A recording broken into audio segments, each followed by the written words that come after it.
안녕하십니까, 김성민입니다.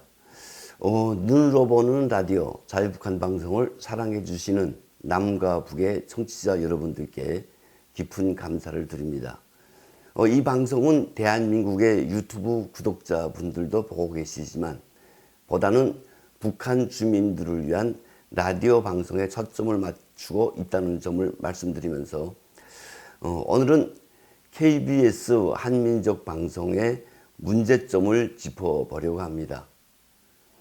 아시겠지만 한민족 방송의 뿌리는 사회교육 방송입니다. 이 사회교육 방송은 1948년 대북 방송으로 시작해 1972년 사회교육 방송으로 2007년 8월부터는 한민족 방송으로 이름이 바뀌게 되었습니다. 주 청취자는 북한 주민과 한국 국민들, 여기에 중국, 러시아, 일본에 거주하는 교포들까지 아우르고 있습니다. 1972년부터 시작된 이산가족 찾기 등의 프로그램을 통해 1만 3천여 명의 혈육을 찾아주는 커다란 성과를 거두기도 했습니다. 현재 충남 당진 송신소에서 972kHz, 전북 김제 송신소에서 1170kHz의 주파수로 송출을 하고 있으며 하루 24시간 방송을 진행하고 있습니다. 2000년 중반까지 노동당 간부들에게와 역사의 진실, 남북 분단 50년이란 프로그램 등이 있었으나 2000년 6월 남북 정상회담을 기점으로 폐지됐고 현재는 방송되지 않고 있습니다. 그럼에도 북한은 KBS의 사회교육 방송을 대북 비방 방송이라며 중단을 요구해왔고 2003년 8월 저들의 흑색 선전 조직인 한국민족전선의 대변 방송이었던 구국의 소리 방송 중단 이후에는 전화통지문과 각종 매체의 논평을 통해 거듭 사회교육 방송의 중단을 촉구해 왔습니다.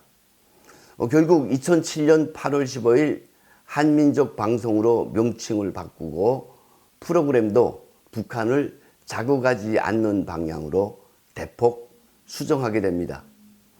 그 대표적 사례가 서울 살림 무엇이든 물어보세요.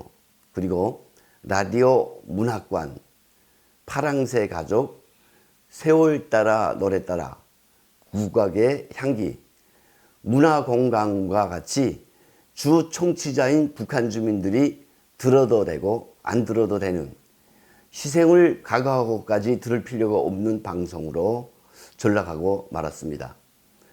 그래도 아직까지 그 내용에 관계없이 탈북자들이 출연하는 지금은 탈북인 시대와 같은 프로그램은 북한 주민들의 귀를 열게 한다는 탈북민들이 증언이 있습니다.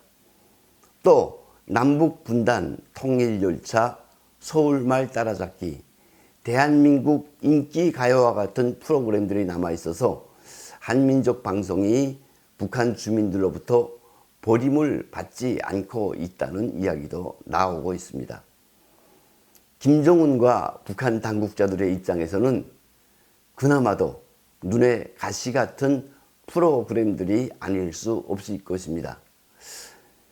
그래서일까요?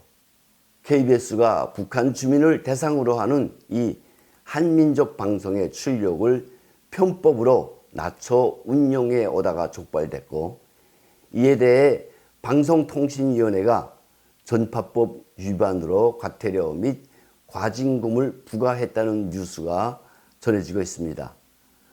여기서 잠깐 라디오의 송수신 환경을 설명드리면 라디오는 사용 주파수대에 따라서 중파방송, AM방송이라고 하죠. 단파방송, SW, 그리고 우리가 흔히 듣고 있는 초단파방송, FM으로 분류되어 있습니다. 이 각각의 전파 특징에 따라 중파는 광역방송에, 단파는 해외방송, 그리고 초단파는 가시거리 방송 등에 사용되고 있습니다. 여기서 북한 주민들이 들을 수 있는 방송은 중파 방송과 단파 방송입니다. 이 단파 방송은 북한 주민들뿐 아니라 전 세계 사람들이 들을 수 있으나 음질이 좋지 못하다는 약점이 있습니다. 여기에 반해 중파 방송은 북한과 한국을 물론 우리 주변국 사람들도 꽤 좋은 음질로 들을 수 있다는 장점이 있습니다. 현재 이 중파를 사용하는 한국어 대북방송은 KBS 한민족 방송 외에 국동방송과 워싱턴의 미국이 소리 방송, 자유아시아 방송 등이 있습니다. 또 단파를 사용해 대북방송을 진행하는 우리 자유북한 방송과 국민통일방송, 북한개혁방송도 있습니다. 앞서 말씀드렸듯이 단파는 음질이 좋지 못하다는 약점이 있는데 반해 중파는 북한 주민들이 들을 수 있을 뿐만 아니라 중요하게는 자동차에 매립된 라디오에서 카 오디오에서 간부들도 들을 수 있다는 장점이 있습니다. 이런 중파의 출력은 높으면 높을수록 음질이 좋아지고 청취권이 확대된다는 장점도 있습니다만 KBS가 전기요금을 아끼기 위해 한민족 방송의 출력을 낮췄다고 하니 할 말을 잃습니다. KBS 관계자가 전기료 절감을 위해 일부 시설에 새로운 시스템을 도입했을 뿐 고의로 출력을 낮추지는 않았다고 말하고 있다는데 이는 평상시 저출력으로 방송을 진행하다가 정부 점검이 나오면 정상 출력으로 높이는 편법을 사용했다는 기사의 내용과 정면으로 부딪히는 대목입니다. 더하여 KBS의 한민족 방송이 수신료 외에 연간 160억 원 이상의 별도 예산을 지원받고 있다고 하니 대한민국 어느 국회의원의 말처럼 북한 주민들에게 소중한 정보를 제공하기 위해 별도 예산까지 지원받는 방송에서 전기요금을 아끼려 출력을 낮췄다는 것은 납득하기 어려운 일이 아닐 수 없습니다. 차라리 이 KBS 한민족 방송의 운용을 국민통일방송이나 북한개혁방송 혹은 우리 자유북한 방송에 맡기면 어떨까요? 천문학적 예산을 쓰고 있는 한민족 방송의 운용을 탈북자들이 맡게 된다면 김정은이 전율하고 북한 주민 여러분께 희망을 주는 방송을 만들어낼 수 있을 것입니다.